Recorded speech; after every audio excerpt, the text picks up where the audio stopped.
નમસ્કાર વાલા વિદ્યાર્થી મિત્રો, આજે આપણે જોવાના છે અસાઇનમેન્ટ 2026 પ્રથમ પરીક્ષા માટે ધોરણ 10 વિજ્ઞાનની એમાં પણ વિભાગ બીનું પ્રકરણ નંબર 2નું સંપૂર્ણ સોલ્યુશન જોવાના છીએ.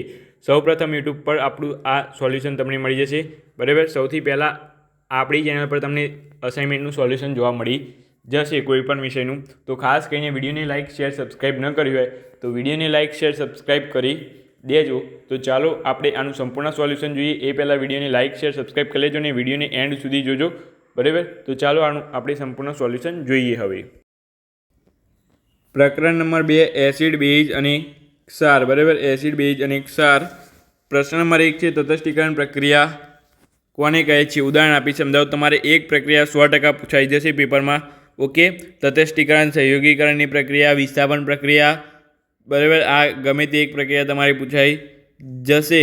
તો ખાસ કરીને એક પ્રક્રિયા તૈયાર કરજો જેટલી પણ છે એમાંથી. તો એનો જવાબ તમારે એ આવશે કે જે રાસાયણિક પ્રક્રિયામાં એસિડ અને બેઝ બંને વચ્ચે પ્રક્રિયા થઈને ક્ષાર અને પાણી બને છે તે પ્રક્રિયાને તટસ્થીકરણની પ્રક્રિયા કહે છે. અને પાણી અહીંયાથી જ ઉત્પન્ન થાય છે. બરાબર, H2O કઈ રીતે બને છે? તો આ રીતે અહીંયાથી H2O બની છે. બરાબર, એસિડ અને બેઝ વચ્ચે પ્રક્રિયા થઈને પાણી બને છે, યાદ રાખજો. બરાબર, તમારે ધોરણ 12માં પણ પૂછાય છે અને 11માં પણ આવશે ભણવાનું. બરાબર, પાણીનું ઉદ્ગમ સ્થાન કયું? તો પાણીનું ઉદ્ગમ સ્થાન આ એસિડ અને બેઝ વચ્ચે પ્રક્રિયા થઈને પાણી બને છે. બરાબર, આ પ્રક્રિયાને શું કહેવાય? તટસ્થીકરણની પ્રક્રિયા કહેવાય છે. નિયમ યાદ રાખવાનો, એસિડ વત્તા બેઝ ગીવ્સ પાણી વત્તા ક્ષાર. બરાબર, આ નિયમ મોસ્ટ આઈએમપી છે, તમે તૈયાર કરી દેજો. એસિડ વત્તા બેઝ ગીવ્સ ક્ષાર વત્તા પાણી, યાદ રહી જાય એવું જ છે.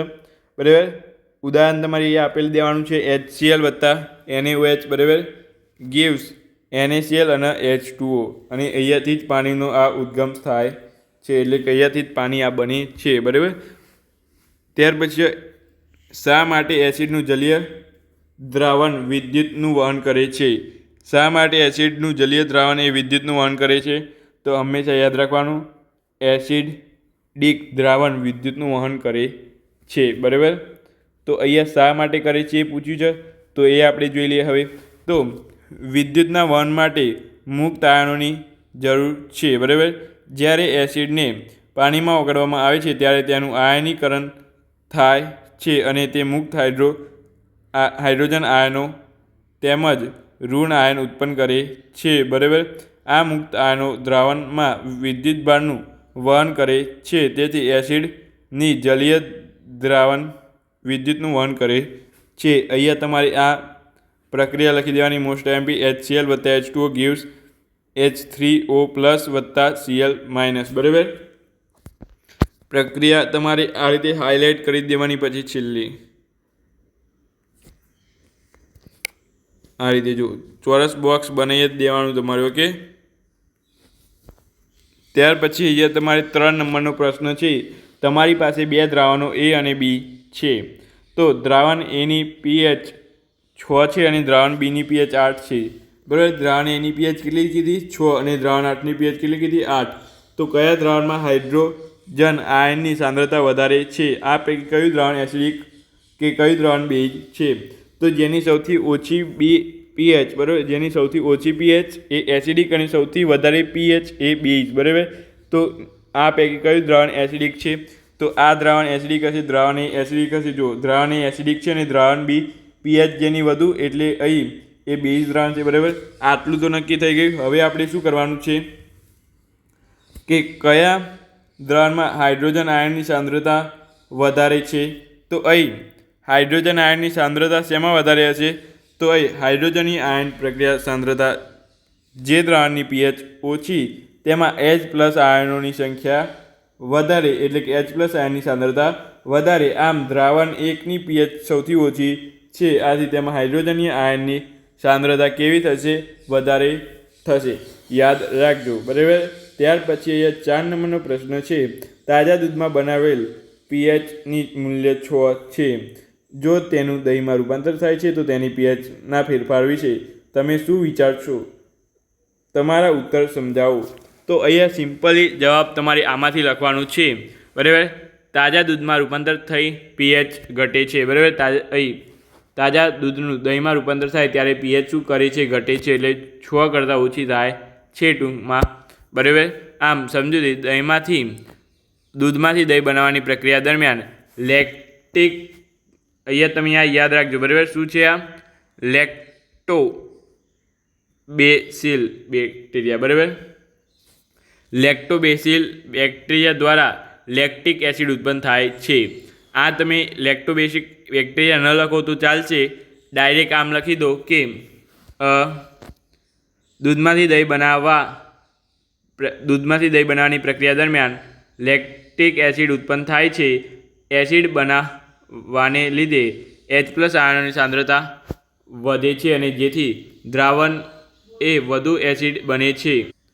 તેથી જ તેની પીએચ શું કરે છે? ઘટે છે, બરાબર. આ યાદ રાખજો, એકદમ સિમ્પલ જવાબ છે.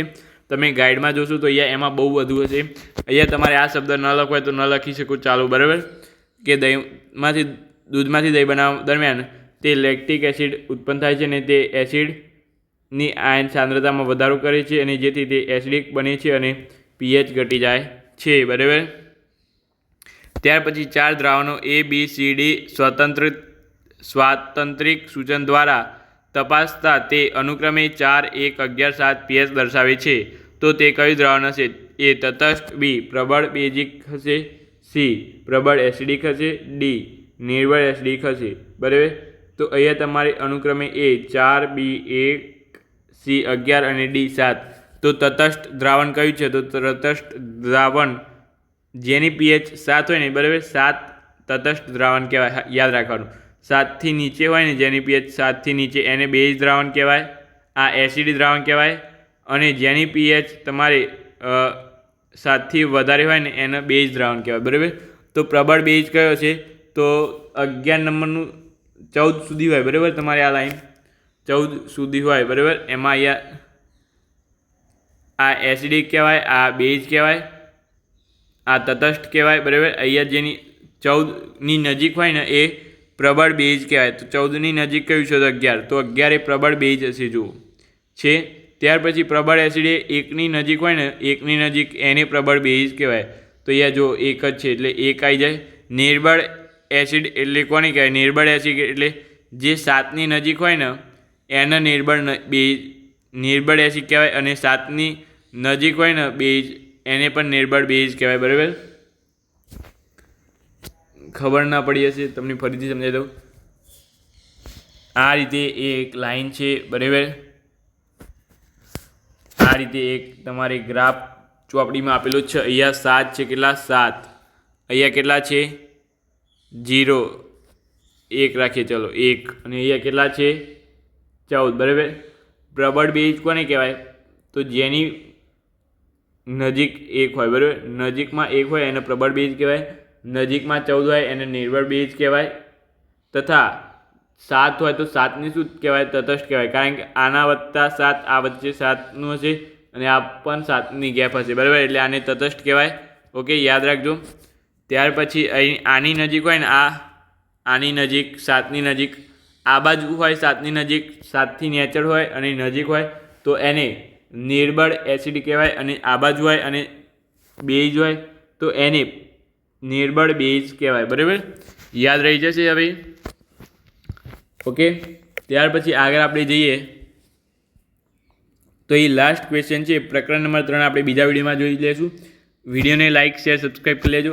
આની પીડીએફ તમારે જોતી હોય તો આપણે 50 રૂપિયામાં તમને આપીએ છીએ, બરાબર. સંપૂર્ણ વિભાગ બીનું સંપૂર્ણ સોલ્યુશન સાથે, બરાબર. પીડીએફ લેવા માટે આપણે વોટ્સઅપ ગ્રુપમાં તમે ખાસ કરીને જોડાઈ જજો. શા માટે દહીં અને ખાટા પદાર્થોને પિત્તળ તેમજ તાંબાના વાસણોમાં ન રાખવા જોઈએ? તો અહીંયા શું જવાબ આવશે તમારે? કે અહીં પ્રશ્ન પહેલાં એકવાર વાંચી લો કે શા માટે દહીં અને ખાટા પદાર્થોને પિત્તળ તેમજ તાંબાના વાસણોમાં ન રાખવા જોઈએ? તો એ દહીં અને ખાટા પદાર્થોમાં કુદરતી એસિડ રહેલો હોય છે. આ એસિડ તાંબા અને પિત્તળ જેવી ધાતુઓ સાથે રાસાયણિક પ્રક્રિયા કરીને ઝેરી ધાત્વિક ક્ષારો બનાવે છે. આવો ખોરાક ખાવાથી ફૂડ પોઈઝન થઈ શકે છે અને સ્વાસ્થ્યને ગંભીર નુકસાન પહોંચે છે. આથી દહીં અને ખાટા પદાર્થોને તાંબા અને પિત્તળના વાસણોમાં ન રાખવા જોઈએ. ઓકે, આ 6 પ્રશ્નો છે. 6 પ્રશ્નો તૈયાર કરી દેજો. ખૂબ જ IMP છે, 6 પ્રશ્નો, બરાબર. તો ખાસ કરીને તમે તૈયાર કરજો.